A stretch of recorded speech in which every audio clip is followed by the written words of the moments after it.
I don't know how this is going to go. It's probably going to be a mess.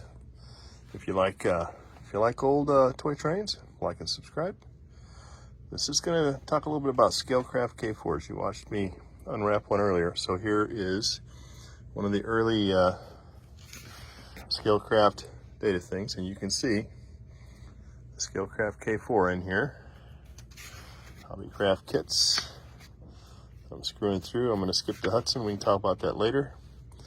You can see how they've shown a list of their castings and so forth. There's some stuff for the K4. All right, so that's that. Let me skippy. Here's the other early 1934 book when they were American Model Engineers, technically before they were officially named Scalecraft. All right, here you go again. There's the K4. I'm sorry, I'm kind of trying to do this with one hand. I know it sucks. So the very earliest ones were rear axle drive. You can kind of see it. They have the split frame. I talked about the split frame, so you can see that. Ooh, let me make that a little bigger for you. And then, of course, the poor guy's got to solder all that junk together. There's an example of the wood blocks that I showed in my other video. And so there you go. So it's quite the effort for a fella to do a good job of assembling one of these. Let's see. Oh, now I think I'm messing up here. There we go. All right, so you can get these kits in all sorts of levels. So there's raw castings. I mean, that ought to scare the bejesus out of you. And you can get machined castings, or I guess to get the wheels machined and so forth. Those, like the cylinders, look machined. Well, still all of the parts that we've been showing. And then a finished and assembled setup where the boiler's been soldered together by Scalecraft. The chassis has been machined and assembled. So that's pretty darn cool. So obviously a bunch of different price points, right? So that's pretty spectacular in its own right. And if you go forward to about 1938, 39, I think this book is, if I can skip to the right pages, and I apologize because I'm trying not to use up too much time and cut this, do this all in one take. So here is our little girl again, the Scalecraft K4 Pacific. Boiler all soldered together. Get the running board casting and so forth. There's a reversing switch right there, which later on they would want you to put into the smokestack. And here, very hard to see in that picture, but the drive frame has evolved into a single piece frame casting with the motor mounted there, as opposed to that early one, and it drives the center axle.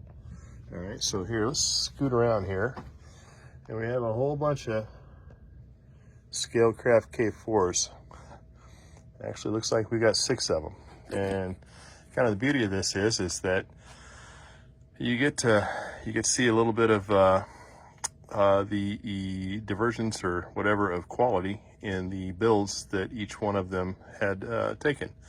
So here is a bare frame, and this is the single piece frame again. Okay, and if I pop the lid off, the one that I just got from Uncle Dave here, you can kind of see the difference, right? Single piece frame, center axle drive, 2-piece frame with the rear axle drive with the separate motor mount. So that's kind of the evolution of the Scalecraft drives for these K4s, and they did the same kind of evolution on the Southern Pacific MT4 482, like I showed earlier, and kind of, I'm not sure if they did that on the, I think they did the split frame on the Hudson. So anyway, I digress. All right, so what I got, this is the one I just got from Dave, and this thing is kind of a bastardly build. It does have a lot of the stock, quote unquote stock Scalecraft design features, but it's pretty rough around the edges. You can see the standard Scalecraft domes and boiler or bell and all that stuff. It's got the running boards, like I said earlier. So that's pretty stock Scalecraft. Now here's another one that I have. they got many moons ago. And it's actually a fairly decent build from whoever built it originally.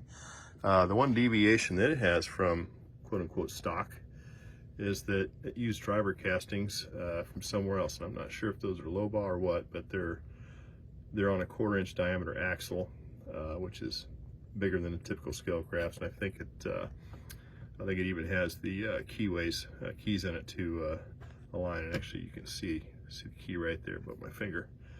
So these are box poke, and obviously a K4 never had box poke drivers. But anyway, this one's a halfway decent build from the olden days. It's kind of, I've taken it apart because I was trying to do some work on it. It's a split frame, so you can kind of see how that guy looks. But it's, I mean, she's a nice smooth. The wheels are quartered really well, so it just rolls like a jewel. So that's a good one to get going back again. And of course the tender, you can see the tender. One of the wheels left it. One of the identifying features of Scalecraft tenders are stock Scalecraft tender trucks, and that majorly large cast frame that has the water scoop pickup in the center there, just cast in. Of course, the steps are separate pieces that are screwed on, and then Scalecraft would provide you with the front casting and the solid tender wrapper, no rivets or anything. A lot of people would try and put a wrapper on a thinner brass sheet that had rivets embossed in it, but this is kind of represents what a typical kind of quote-unquote stock Scalecraft tender would look like. And here's another one behind here that has had some deviations. It's kind of got a homemade custom tender. You can tell that it doesn't look anything like a Scalecraft one or Scalecraft one. Got rivets and stuff in it, so it's had a nice wrapper put on it. It's got the wrong dome, but a lot of the other Scalecraft features, right? So it's pretty much a lot of stockness there, but it's been deviated from some. Here's another one that I got that needs a whole heck of a lot of work. Really, it looks pretty close to stock. I didn't get a tender with this, and I got this tender later. I've just kind of married them together. It's not a Scalecraft tender, but nevertheless, same type of thing. This one's a nice smooth roller too, so it'll be good later on when I get off my buttocks and work on it. This one's kind of the funniest one, and it is an ugly piece of junk, but it's complete. Lots of homemade on it. Whoever made the boiler made it out of tin. They deviated, they carved out the Scalecraft cylinders to accept a much larger diameter smoke box, so they didn't get any taper on that thing. But they used a lot of the Scalecraft stock parts, and the wheels and everything are like they're supposed to be. It's just I don't know if you'd probably call it a bastard child, but one that I'm not going to destroy, right? And here's the tender that they made for it. Check out those trucks. They cut those out by hand, the side frames, and used Lionel copper tender journals on there, which I think is a sweet, awesome touch. Got a wood frame, turned wheels, and then cheap tin with 40-foot diameter overhead rivets embossed, just a little bit of detail. They're not correct by any stretch. So you get this wide range of stuff. And here's my other one. This is the first one I purchased or found, whatever, 30 years ago or something. And I never finished building it, or really started building it.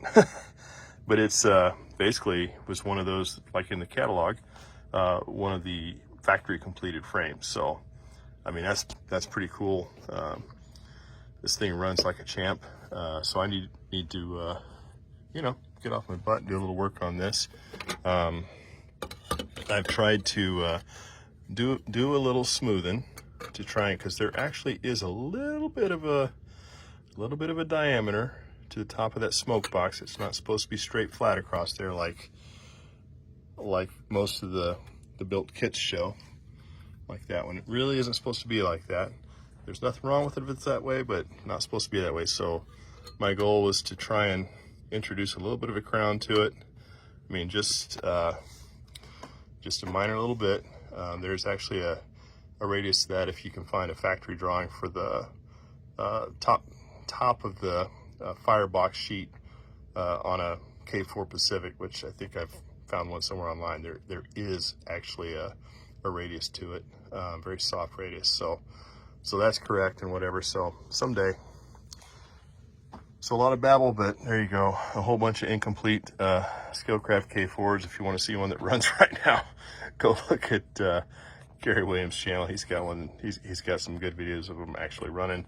I'll get one of these. Well, I won't get one of them. Hopefully I get all these running, but in due time. But since I collect junk that doesn't work and then work on it, that's what you got. So if you like old trains, you know, subscribe and enjoy. And there you go. Have a good one.